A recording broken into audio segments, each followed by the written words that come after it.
দীর্ঘ ছুটির পর কাল খুলছে স্কুল কলেজ, তবে সারা দেশে তাপপ্রবাহ চলায় বেশ কিছু নির্দেশনা দেওয়া হয়েছে। এর মধ্যে রয়েছে স্কুলে ক্লাস চলবে সকাল ৮টা থেকে 11:30 পর্যন্ত, কিন্তু বন্ধ থাকবে প্রাক প্রাথমিক শ্রেণী কার্যক্রম। বিকাশে কম খরচে ক্যাশ আউটের লিমিট বেড়ে 50,000, প্রিয় এজেন্টও 2টা।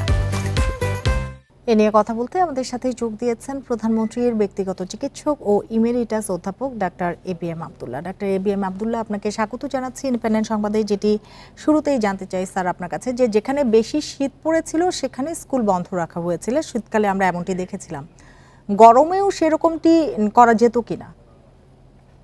না, ধন্যবাদ আপনাকে। আমি একটা প্রতিবেদন তো দেখলাম, সবার তো নাভিশ্বাস অবস্থা, হাঁসফাঁস ব্যাপারে উষ্ঠাগত এরকম অবস্থা।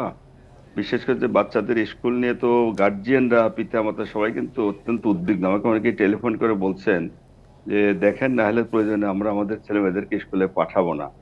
যাই হোক, কর্তৃপক্ষ কিন্তু একটা নির্দেশনা দিছে, যদিও তাপমাত্রা আপাতত তো কমার কোনো সম্ভাবনা দেখছি না। এক সময় আগেও কিন্তু এরকম সামার ভেকেশন হতো, তারপরে ক্লাসগুলো মর্নিং ক্লাস হতো স্কুলে, এগুলো কিন্তু আগেও ছিল। তা আমার মনে হয় যদিও মর্নিং ক্লাস টাইমটা 8টায় করছে, এটা বোধহয় আরো আর্লি করা যায়, অথবা কর্তৃপক্ষ আর একটু বিবেচনা করতে পারে। আমি মনে হয় যে বাচ্চাদের চেয়ে বাচ্চার বাপ মা অভিভাবক তারা কিন্তু বেশি উদ্বিগ্ন। সবাই বাচ্চাদের গিয়ে আবার কোন ঝামেলা কোন দিকে হয়, এবং সব সব স্কুলে তো আর এরকম এসিও নাই, এবং ফ্যান কেমন আছে আমরা জানি না। সব স্কুলে সুযোগ আছে কিনা সেটাও তো বিবেচনায় রাখতে হবে। সুযোগ যদি না থাকে, ওরা তো তাড়াহুড়ো করে এগুলো লাগাইতেও পারবে না, এটাও তো একটা প্রবলেম।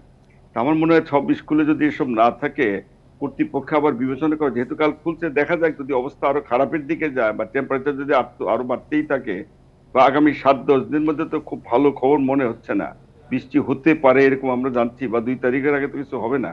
আমার মনে হয় কর্তৃপক্ষ পুনর্বিবেচনা করতে পারে, বিশেষ করে ছোট বাচ্চাদের কথা, ঝুঁকির কথা চিন্তা ভাবনা করে। সবাই একই কথা, কারণ ছোট বাচ্চা থেকে বয়স্ক যে কেউ তো ঝুঁকির মধ্যে আছে এই টেম্পারেচারের কারণে। বিশেষ করে যে হিট স্ট্রোকে অনেকেই মারা যাওয়াতে অনেকের এই উদ্বিগ্নতা কিন্তু অনেককে বাড়িয়ে তুলছে। আমার মনে হয় কর্তৃপক্ষ দেখুক, তারা কালকে খুলুক, যদি দেখে যে অবস্থা আরো খারাপ দিকে যাচ্ছে,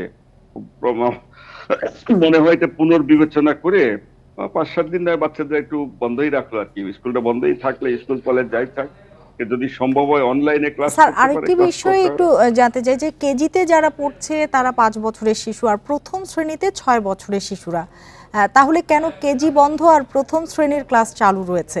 মানে এটি কোন বিবেচনায়? না, সেটা তো কথা, 5-6 তো খুব বেশি পার্থক্য নাই, 1 বছরই তো, একই তো বাচ্চাই তো, 5ও বাচ্চা 6ও তো বাচ্চাই। তা আমার তো মনে হয় না এটা কোন বিবেচনায় তারা করছে, এটা কর্তৃপক্ষ বলতে পারবে আর কি। আমি তো 5 আর 6-এর মধ্যে কোনো পার্থক্য দেখি না। তারপরেও বলবো যে তারা কি বিবেচনা করছে তারা বলতে পারবে এটা। কিন্তু 5 আর 6 তো একই তো কথা, ছোট বাচ্চাই তো। বাচ্চাদের নিয়ে, বাচ্চাদের চেয়ে বাপ মারও উদ্বিগ্ন বেশি। বাচ্চারা স্কুলে যাবে, বাইরে যাবে, দৌড়াদৌড়ি লাফালাফি করবে, টিচাররা এটা কন্ট্রোল করতে পারবে কিনা। আবার দেখবেন যে অনেক বাচ্চা, যদিও বলছে যে পানির ব্যবস্থা, এগুলোর জন্য ব্যবস্থা থাকে, বাচ্চাদের যেন এই কেয়ার যদি এরকম না নিতে পারে, তাহলে বাচ্চাদের একটু ঝুঁকির মধ্যেই পড়ে। অনেক সময় দেখবেন স্কুলের আশেপাশে অনেক দোকান থাকে, বাচ্চারা উল্টাপাল্টা কিনে খাবে, অনেক পানিও থাকে, এগুলোও যেন না খায়। তার গার্জিয়ান পিতামাতা তারা যেন এই ব্যাপারে সতর্ক থাকে। বাচ্চাদের কিন্তু অবশ্যই অবশ্যই কেয়ার নিতে হবে। কোনো একটা যদি আল্লাহ নার অঘটন ঘটে যায়, তখন কিন্তু এটা বিশাল, আমার মনে হয় সবার একটা বদনাম হবে, আমরা কিন্তু একটা ঝুঁকির মধ্যে পড়ে যাবো আর কি। সেক্ষেত্রে একটু জানতে চাই স্যার, গরমে শিশু যত্নের জন্য স্কুলগুলোকে বাড়তি ব্যবস্থা নেওয়ার নির্দেশনা দেওয়া হয়েছে কি?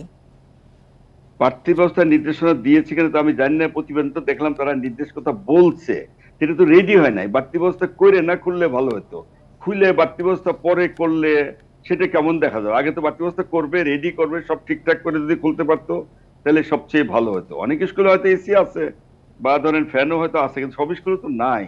বিশেষ করে প্রান্তিক জনগোষ্ঠীর মধ্যে এই সমস্যাটা কিন্তু বেশি।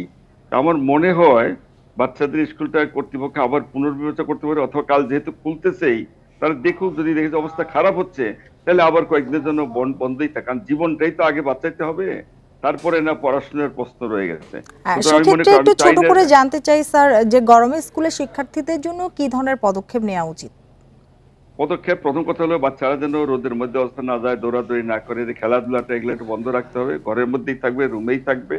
পর্যাপ্ত, সম্ভব হলে ফ্যান, ফ্যান তো দিতেই হবে, এসি তো সব জায়গায় না, এসি তো লাগানো তাড়াহুড়ো করে সম্ভব না। আর প্রচুর পানি পান করার যেন ব্যবস্থা থাকে, কিন্তু সেটা যেন অবশ্যই বিশুদ্ধ পানি হয়।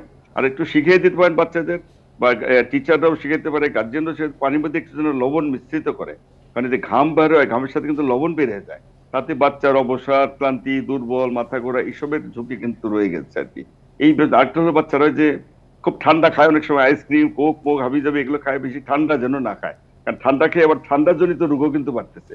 এই যে কারো নিউমোনিয়া হচ্ছে, রেসপিরেটরি ইনফেকশন হচ্ছে, টনসিলাইটিস হচ্ছে, রোটা ভাইরাস জাতীয় ইনফেকশন হচ্ছে, আবার বাইরে উল্টাপাল্টা ডায়রিয়া রোগীও তো প্রচুর বেড়ে যাচ্ছে। সুতরাং অনেকটা ঝুঁকির মধ্যে কিন্তু আমাদের বাচ্চারা রয়ে গেছে। এই ব্যাপারে যেন সবাই একটু সতর্ক সতর্কতা থাকতে হবে। জি স্যার, জি আপনাকে জি অনেক ধন্যবাদ আমাদের সময় দেওয়ার জন্য, আমাদের সাথে যোগ দেওয়ার জন্য।